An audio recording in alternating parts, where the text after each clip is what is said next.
No wiedziałem, że w Szkocji panuje raczej taki surowy klimat, ale nie spodziewałem się tego, że jego surowość zostanie pod koniec marca przykryta jeszcze dodatkowo grubą warstwą śniegu.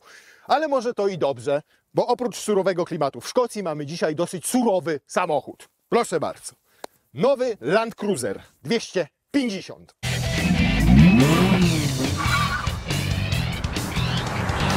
Dzisiaj samochód o tak surowym charakterze, że aby go przetestować, zaproszono nas w równie surowy klimat szkocki.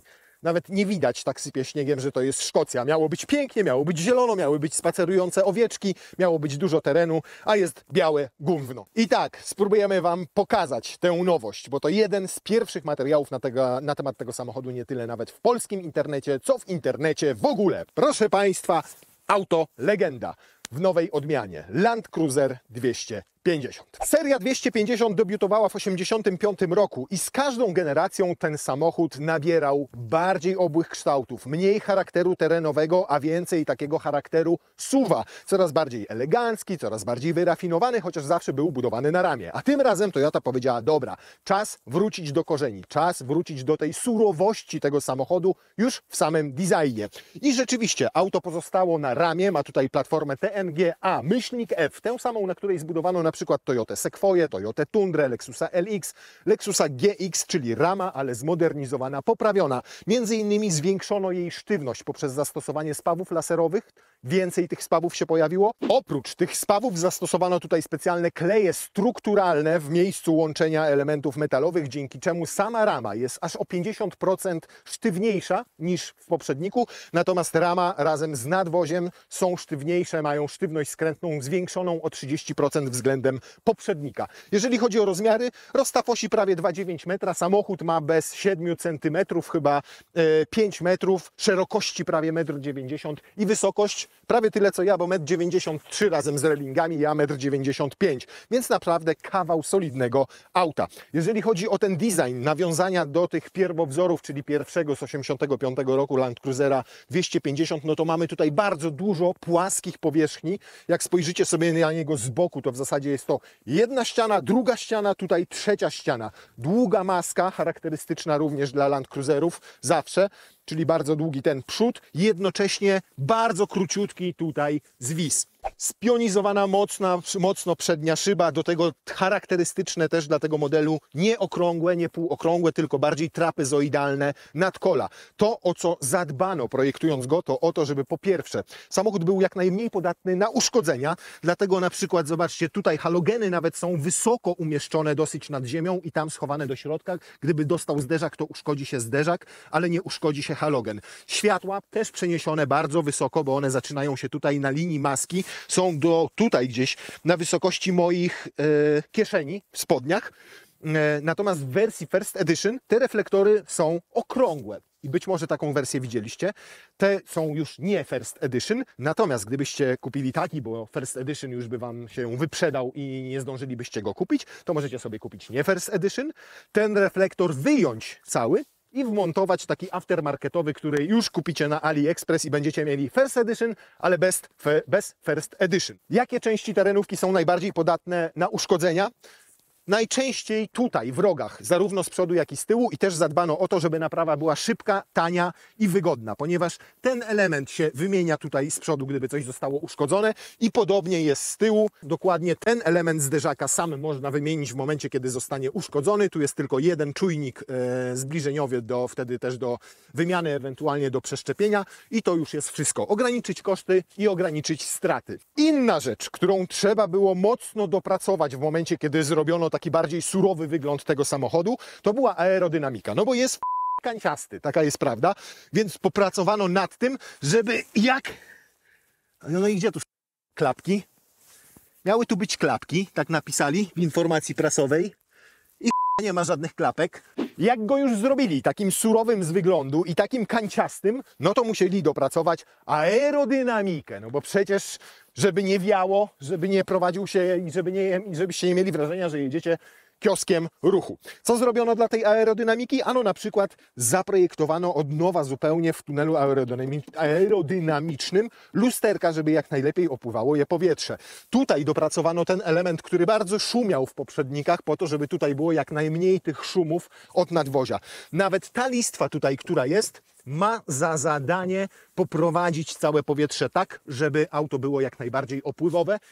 Nie zmienia to faktu, że i tak mamy do czynienia z małym domem na kółkach i mniej więcej aerodynamikę ma dokładnie małego domu mieszkalnego. No to mamy surowe kształty, mamy lepszą aerodynamikę, ale żeby samochód dał radę nie tylko w terenie, tylko też na przykład w mieście, żeby się nim przyjemniej jeździło, to popracowano nad widocznością ze środka. Maska nie bez powodu ma taki dziwny kształt, bo tutaj jest wyższa, a po środku celowo obniżona, po to, żebyście mieli lepszą widoczność tutaj naprzód przez to obniżenie, a jednocześnie, żebyście lepiej wyczuwali szerokość samochodu przez te zgrubienia tutaj. Niemniej zgrubienie jest tutaj, a samochód ma tutaj jeszcze dobrych 25-30 cm, bo tak szerokie są błotniki. Jak najcieńsze zrobiono też tutaj te słupki A, żeby poprawić tą widoczność, tę widoczność. Jeszcze, żeby tę aerodynamikę tutaj poprawić, to zrobiono takie nakładki na przedni zderzak, które prowadzą strumień powietrza tam pod auto i jednocześnie pomagają chłodzić hamulce. I te nakładki też są zrobione z bardzo elastycznego materiału, tak żeby się nie uszkodziły, jak będziecie jechali w terenie, ona po prostu pracuje.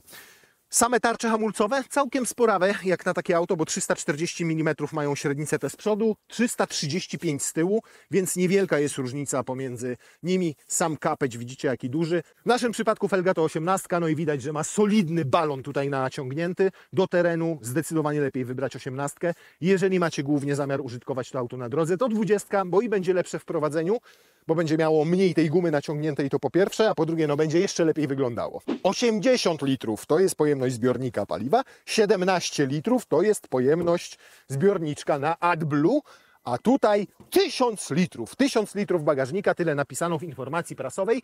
Niemniej nie sądzę, żeby to była pojemność odtąd do rolety, do tego miejsca, tylko sądzę, że to jest pojemność do dachu mierzona. Niemniej sam w sobie bagażnik jest naprawdę mega imponujący. Tu jest duży plecak naszego operatora, tu jest mały plecak nie naszego operatora, tylko komuś zwędziliśmy. Natomiast dziwne jest to, że ta roleta jest tak nisko, zobaczcie, bo ją poprowadzono dosyć nisko, dużo wyżej jest to oparcie foteli. A to wynika z tego, że też, żeby poprawić tę widoczność w samochodzie, to obniżono względem poprzednika linię bocznych szyb o 3 cm. I w zasadzie to te 3 cm tutaj widać na tym takim specyficznym zejściu tej szyby. Więc mamy wyżej oparcia tylnych foteli, natomiast roletę mamy jakby troszkę niżej, przez tą niżej poprowadzoną linię okien. Niemniej, tak jak powiedziałem, ten bagażnik jest naprawdę bardzo imponujący, nawet jak tak się na niego patrzy. Myślę, że jakbyśmy tu mierzyli nasze walizki karoseryjne, to spokojnie 4 by weszły, a może nawet i z 5 takich wielkich walizek. Mamy wersję 5-osobową, natomiast auto występuje też w wersji 7-osobowej i to widać po takich niuansach, które pozostały w 5-osobówce, czyli tutaj jakieś półeczki, uchwyt na kubek, czy nawet tutaj miejsce zaślepka, gdzie normalnie jest dla tego trzeciego rzędu siedzeń, w zasadzie 2 oddzielnych siedzeń, które mogą być manualnie albo elektrycznie rozkładane. Miejsce na pas bezpieczeństwa. Co poza tym? Poza tym prawie dostałem w łeb taką tą. Widzicie, nawet zaczęli stosować materiały wygłuszeniowe w takich elementach jak to. I rzeczywiście tych elementów wygłuszeniowych, o czym powiemy później podczas jazdy, jest w tym samochodzie znacznie więcej, bo chwalą się, że poprawili wygłuszenie. No i oczywiście to zweryfikujemy. Ale już mogę Wam teraz powiedzieć po przejażdżce, że jest całkiem nieźle pod tym względem. Tutaj podnośnik na przykład, już nie wygłuszony, proszę bardzo. Tu już nie było konieczności wygłuszenia. Pod podłogą tylko takie 2 schoweczki, natomiast koło zapasowe i to pełnowymiarowe wylądowało tam pod spodem. Są uchwyty do mocowania siatki. To, co jest fajne, to jest też gniazdko 230 V, 220, przepraszam bardzo, do którego możecie podłączyć urządzenia o mocy do 100 W i to już jest maks. Oczywiście jest możliwość zamontowania haka tutaj w tym miejscu. My go mamy? Nie mamy. My mamy tutaj koło zapasowe. Jak sobie założymy hak, to możemy ciągnąć przyczepy o masie dopuszczalnej do 3,5 tony. Tak ciężkie, ponieważ pozwala na to silnik. Miejsce z tyłu. Zadbano o to, żeby trochę więcej znalazło się tutaj miejsca. Między innymi tutaj tę grubość fotela zmniejszono. W poprzednim Land Cruiserze były takie solidniejsze, bardziej masywne, może nie solidniejsze. Tutaj tę ściankę oparcia zdecydowanie zmniejszono. Przez to miejsca jest tyle o ile. Nie jest to spektakularnie dużo jak na 5-metrowy samochód, ale mam tam miejsce na stopy. To raz. Dwa. Niestety ten fotel, przynajmniej w naszej wersji, nie sądzę, żeby była jakaś wyższa. Czyli w ogóle się nie obniża i nie ma możliwości elektrycznego sterowania. Elektryczne sterowanie i regulację wysokości ma tylko fotel kierowcy. Trochę bez sensu. Tutaj na kolana, tak miejsca mówię, uczciwie mówiąc, nic spektakularnego. Natomiast nad głową jest go naprawdę sporo. Przynajmniej w naszej wersji bez szklanego dachu, bo taki też jest dostępny.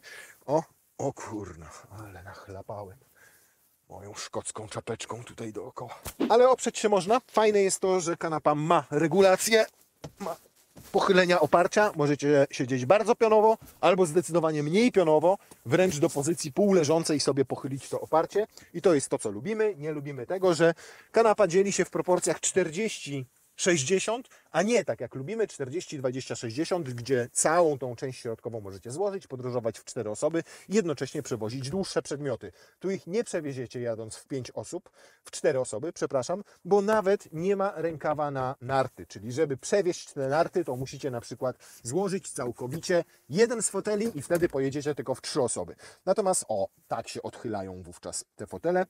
Czyli są takie jak w wersji 7-osobowej, umożliwiające i ułatwiające wejście tam do tyłu. Natomiast niestety, jak go tak odchylicie, to go i tak nie wymontujecie. To nie wiem, co to jest i po co to jest, jak tutaj nic nie ma. Po prostu zaślepeczki. 2 gniazda USB-C, 1 gniazdo zapalniczki, 3. strefa klimatyzacji dla pasażerów, którzy tutaj siedzą. Ale jest 3. strefa klimatyzacji? Tak jest. Trzecia strefa klimatyzacji dla pasażerów siedzących z tyłu, a nawiewy są nietypowo umieszczone, ponieważ są tutaj w suficie, więc jak chcecie mieć chore zatoki, to jest idealne miejsce, żeby sobie w ciepły dzień, na szczęście w Szkocji takich nie ma, tutaj taki naprawdę zimny strumień powietrza prosto na zatoki. Super! Wasze dzieci będą zachwycone, szczególnie wy rodzice, jak potem 3 tygodnie po przejażdżce w upale 30-stopniowym z włączoną klimą nie będą mogły iść do przedszkola. Jakość wykonania? Sporo jest tutaj plastiku, ale ten plastik jest przyjemny i dosyć miękki nawet w dotyku. Tu nawet znalazło się takie miękkie miejsce. Tutaj miękki jest ten podłokietnik. Ten twardy plastik znajduje się tutaj poniżej linii podłokietnika i w paru dosłownie punktach. Plus za dosyć duże te kieszenie w bocznych drzwiach z tyłu, bo tutaj wejdą butelki z wodą. Jedna tutaj w tym miejscu taka litrowa spokojnie, druga mniejsza, półlitrowa tutaj w tym cup holderze. Powiem Wam, że przepraszam Was za obrazek, jaki macie generalnie i tu coś zaparowane, tu coś nie domaga, co chwilę wyłącza nam się kamera, ale warunki są skrajnie, naprawdę skrajnie na zewnątrz, bo jest tylko 1 stopień na plusie, wali cały czas śniegiem, wilgotność to 180% chyba, więc naprawdę lekko my też tutaj nie mamy. Mam nadzieję, że Wy przynajmniej w ciepełku sobie teraz oglądacie ten materiał. No dobrze, a wracając do Land Cruisera, to o ile z zewnątrz faktycznie nabrał takiej surowości w tym charakterze, w tym designie, w tym wyglądzie, to w środku wręcz przeciwnie. Nadal oczywiście widać, że to jest takie kanciaste, że to jest takie trochę inne, niewysublimowane tak bardzo jak w innych samochodach, ale już jest znacznie bardziej elegancko, znacznie bardziej nowocześnie. Zanim jednak przejdziemy do tej nowoczesności, czyli multimediów, zegarów i różnych innych gadżecików i zabaweczek, to pogadajmy o czym innym. Po pierwsze, o materiałach, ponieważ podobno wszystkie zaprojektowano i zrobiono w taki sposób, aby było nie tylko miękko i przyjemnie, ale też żeby to było trwałe i bardzo łatwe w czyszczeniu. Zaskakująco tutaj naprawdę jest miękko i przyjemnie. Wszystko faktycznie jest nawet tak wyprofilowane, że jak będziecie jechali w terenie, to żeby nigdzie nie było ostrych kantów, o które się uderzycie i walniecie. Tę część nawet tutaj, czy jak pokażę z tej strony tutaj, obito miękkim materiałem po to, żebyście w terenie nie rozwalili sobie na przykład kolana czy nogi i dokładnie tak samo jest w drzwiach bocznych. Zobaczcie, tutaj nie ma żadnego ostrego kantu, tylko zostało to wyprofilowane w taki sposób, aby uniknąć jakichś uszkodzeń mechanicznych waszych kolan, nóg, ciała w jakikolwiek sposób. Więc to faktycznie zostało ładnie podporządkowane. Nawet zaprojektowano w taki sposób kierownicę, która ma szeroko rozstawione ramiona i jest tutaj płaska, żebyście jak Was gdzieś szarpnie w jakiejś muldzie, w jakiejś koleinie, to nie powybijali sobie palcy. To tak z ciekawostek pewnych. Generalnie materiałami naprawdę bardzo zaskakuje. Z przedziwnego materiału, ale fajnego, jest wykonana góra deski rozdzielczej, bo on jest miękki, ale też taki w charakterze trochę jak guma, natomiast rzeczywiście wierzę, że to się bardzo łatwo czyści, nawet nie wiem w jaki sposób, ale nawet jak błoto na to chlapnie, to chyba jest to łatwe do czyszczenia. To jest mięciutkie wszędzie tu i przyjemne, tutaj jest mięciutkie i przyjemne i naprawdę tego plastiku takiego typowego, takiego twardszego jest tutaj stosunkowo niewiele. Wszystkie egzemplarze, które tutaj mamy, są wersjami przedprodukcyjnymi, więc cierpią na pewne niedoskonałości, o takie choćby niedoskonałości, natomiast z doświadczenia wiem, że potem już te produkcyjne takich niedoskonałości nie mają, bo już kilka Toyota, kilka Lexusów takich przedprodukcyjnych testowaliśmy i tam rzeczywiście też niektóre elementy, o właśnie, tak się zachowywały, natomiast potem już w wersjach produkcyjnych wszystko było ok. Zweryfikujemy to oczywiście. O, proszę. Wyjęte i naprawione od razu. Skóra na fotelach może być syntetyczna, może być prawdziwa, zależnie od wersji, ale fotele też mogą być obite zupełnie nowym materiałem, który nazywa się Semitex i jest bardzo wytrzymały. Produkuje go Toyota z butelek PET przetworzonych i ta przędza jest bardzo trwała, bardzo wytrzymała i też bardzo łatwa podobno w czyszczeniu. Multimedia. Mamy multimedia wreszcie porządne w Toyocie Land Cruiser, bo ten system już doskonale znacie czy z Lexusów, czy z Toyot i to jest dokładnie to samo. To jest coś, co ma już Apple CarPlaya, Android Auto bezprzewodowo, coś, co bardzo szybko i sprawnie działa, co się obsługuje raz, dwa, co jest czytelne i ja to lubię. Takie multimedia. W podstawowej wersji niestety ekran jest tylko 9-calowy. Tutaj w naszej tej bogatszej już jest 12,3 cala i mamy też cyfrowe zegary 12,3 cala. Też z taką grafiką, jaką znamy choćby z Corolli Cross. I tutaj też już możecie sobie wszystko programować, zmieniać. Tutaj się pojawiają nawet dodatkowe wskazania terenowe, jak choćby przechył boczny czy wzdłużny samochodu w tym miejscu. Więc tutaj już naprawdę takich bajerków jest sporo. Wieloma funkcjami steruje się z kierownicy. To, co jest naprawdę super i to mi się bardzo podoba, to to, że nadal manualnie steruje się większością funkcji, tak jak być powinno w samochodzie terenowym. I można to zrobić nawet w rękawicy spawalniczej, bo wszystkie te przyciski są duże. Panel klimatyzacji, czytelny, ogrzewanie, wentylacja foteli, ogrzewanie kierownicy, wszystkie przyciski, zobaczcie jak duże, naprawdę możecie mieć porządną rękawicę, możecie mieć uwalone błotem paluchy, a i tak w każdy klawisz traficie. 3 gniazda USB-C i 1 gniazdo HDMI. Wybór, selektor do wyboru trybów jazdy i wówczas one wyświetlają się tutaj na zegarach. Podstawowe to są Sport, Normal i Eco, ale jak naciśniecie tutaj ten przycisk, to jest Multi-Terrain i wtedy macie do wyboru jeszcze inne. Macie na przykład Deep Snow, Mud, Sand, Dirt i automatyczny pojawił się po raz pierwszy samochód. Mniej więcej sam czuje, po jakiej nawierzchni jedzie, w jakich warunkach i do tej nawierzchni dopasowuje działanie napędu, przepustnicy i hamulców. Ale jak to naciśniemy i wejdziemy sobie w L4, czyli w reduktor, to te tryby są jeszcze inne. Wtedy już, ale to inne są? No, chyba nie wiem. Albo były takie same. Nie wiem, może. Tak napisali w informacji prasowej. Oprócz tego mamy przyciski do blokady centralnego mechanizmu różnicowego i blokady tylnego mechanizmu różnicowego. Sama blokada również jest nowa, przede wszystkim działa znacznie szybciej. Działa na elektrozaworze i tylko 15 setnych sekundy trwa włączenie tej blokady. To jest kilkukrotnie szybciej niż było w poprzedniku i nowość tutaj w tym miejscu się pojawiła. StabiBar jest napisane, ale to jest system, który odłącza całkowicie przedni stabilizator i możecie tak jechać do prędkości 35 km na godzinę. To ma powodować, że te przednie koła będą jeszcze bardziej niezależnie pracowały i dużo większy będzie skok tego amortyzatora z przodu, tego zawieszenia. Z przodu mamy dwuwahacz, czyli wahacze podwójne, natomiast z tyłu typowa dla samochodów opartych na ramie sztywna oś. Natomiast też zwiększono tam pracę tego zawieszenia, ten skok tego zawieszenia, w związku z czym na przykład na wykrzyżach te skoki i z przodu i z tyłu razem z tym odłączonym stabilizatorem z przodu są aż 20% większe niż w poprzedniku, więc w połączeniu znowu z tą sztywniejszą ramą powinno dać to lepsze efekty, jeżeli chodzi o jazdę w terenie. Inny jeszcze bajerek to jest duck crawl tutaj. I to jest taki tempomat, tylko tempomat do jazdy w terenie. Zadajecie mu prędkość, oczywiście niewielką, zdejmujecie nogę z hamulca i samochód sam utrzymuje zadaną prędkość, czy to zjeżdżając, czy to podjeżdżając, czy to jadąc po płaskim, czy po dziurach, czy po innej nawierzchni. Przedziwnie umieszczono pokrętło głośności, bo ono jest tutaj. Nie rozumiem, dlaczego nie przy multimediach, gdzieś w tym miejscu, tylko tam trzeba sięgać. Jeszcze w dodatku jest bardziej po stronie pasażera. No na szczęście możecie oczywiście tę głośność sobie tutaj z kierownicy zmniejszać i zwiększać.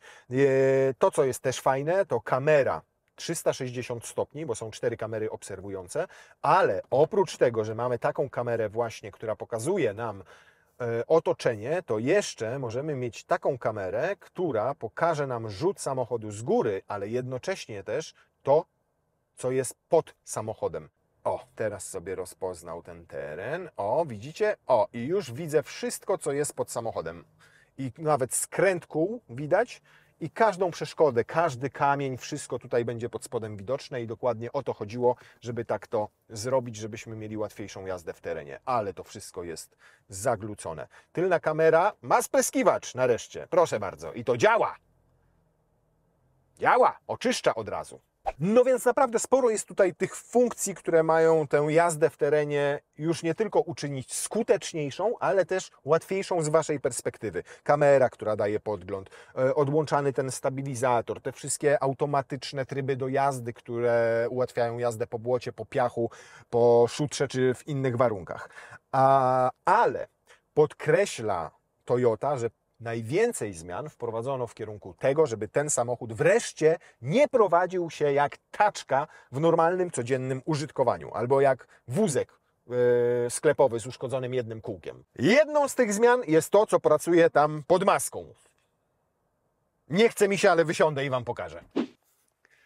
To tak szybciutko, szybciutko, szybciutko, szybciutko, szybciutko.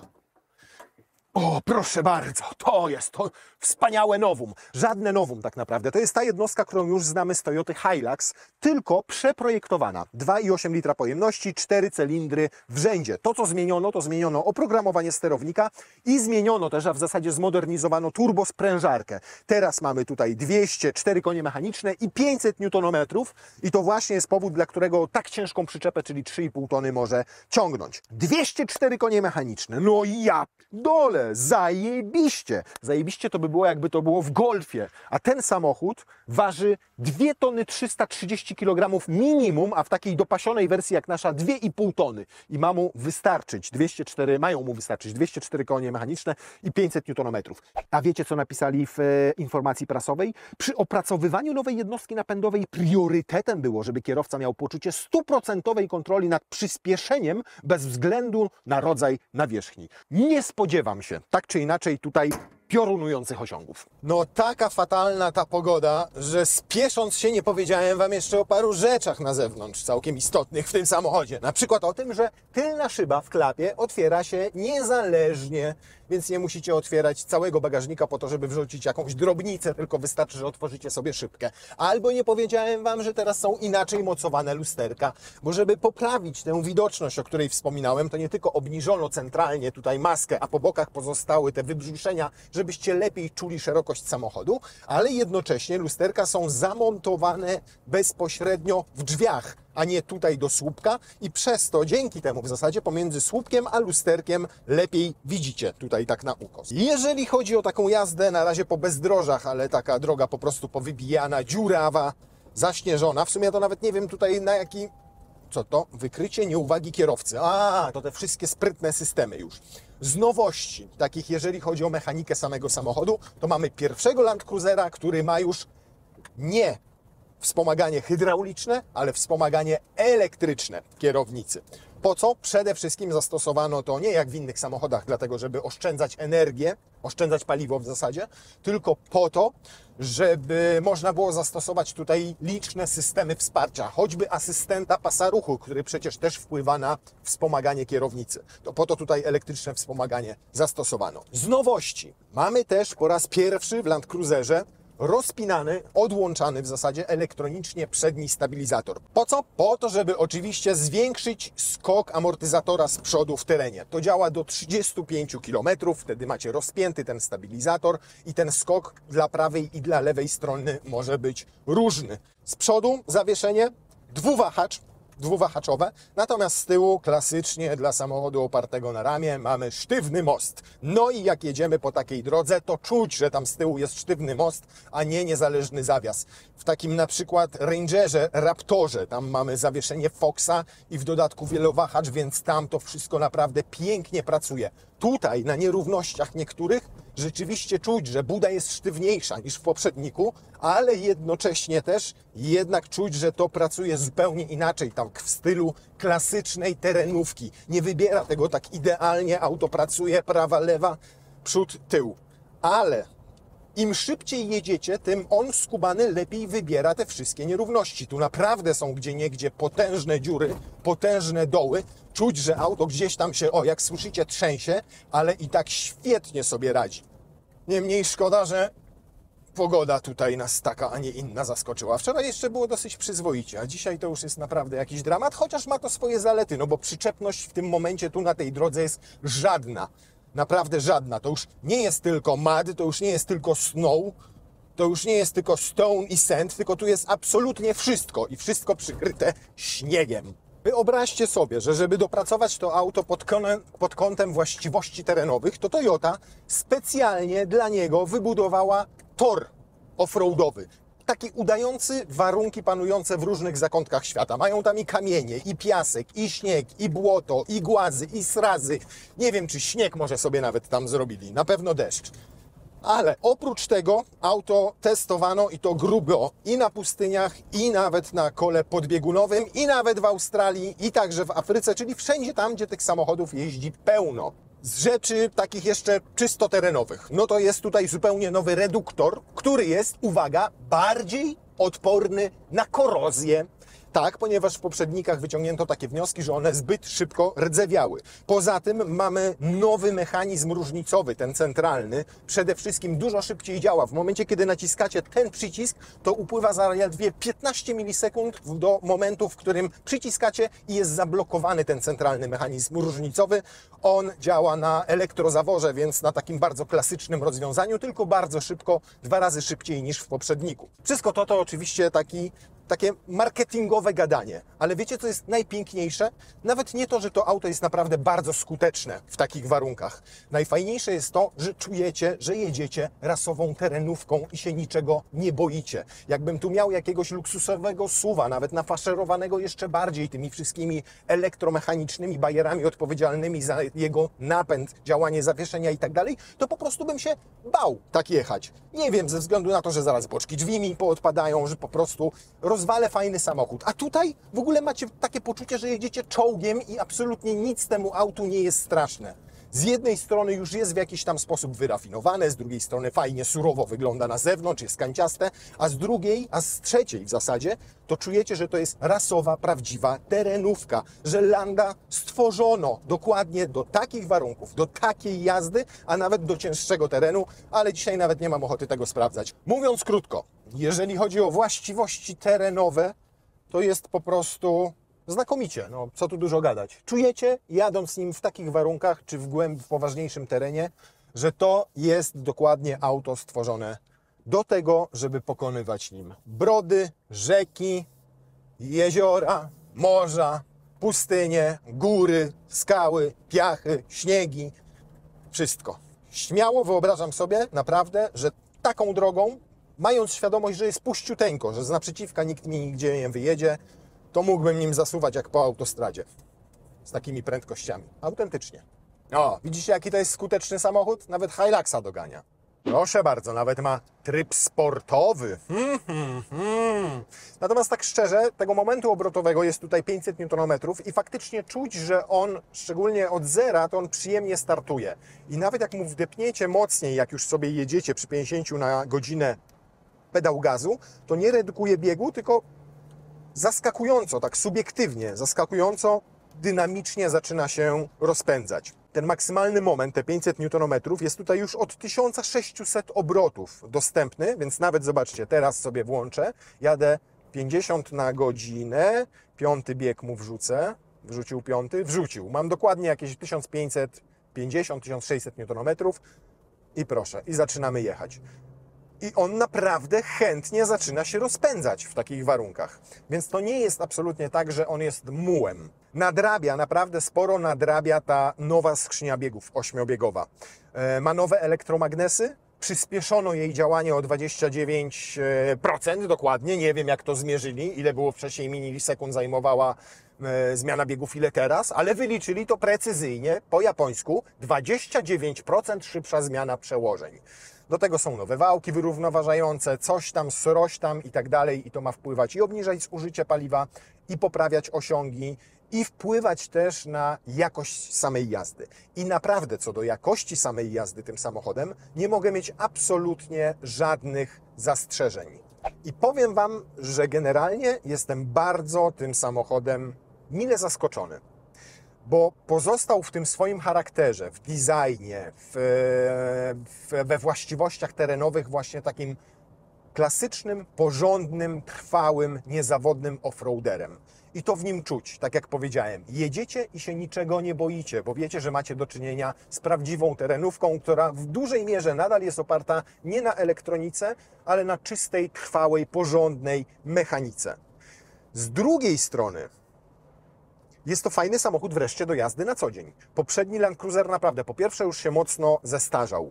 I designem, i rozwiązaniami, szczególnie z zakresu takiej wygody, komfortu codziennego użytkowania. W tym fajna jest ta deska rozdzielcza. Jest znacznie lepiej to wszystko zrobione niż przykładowo na przykład w Bronco, które owszem jest fajnym samochodem, fajnie jeździ, no i ma V6 spalinową, porządną, ale jednocześnie strasznie tandetne, jest surowe w środku. Tutaj bardzo fajnie koresponduje mi surowość zewnętrzna tego designu, tego auta z tym komfortem, elegancją, dobrym wykończeniem, fajnymi materiałami w środku. Naprawdę duży plus za to. Wow. I zawieszeniowo daje radę. I to wyciszenie poprawiono tutaj. I ten układ kierowniczy jest fajny, a nie taki typowo offroadowy.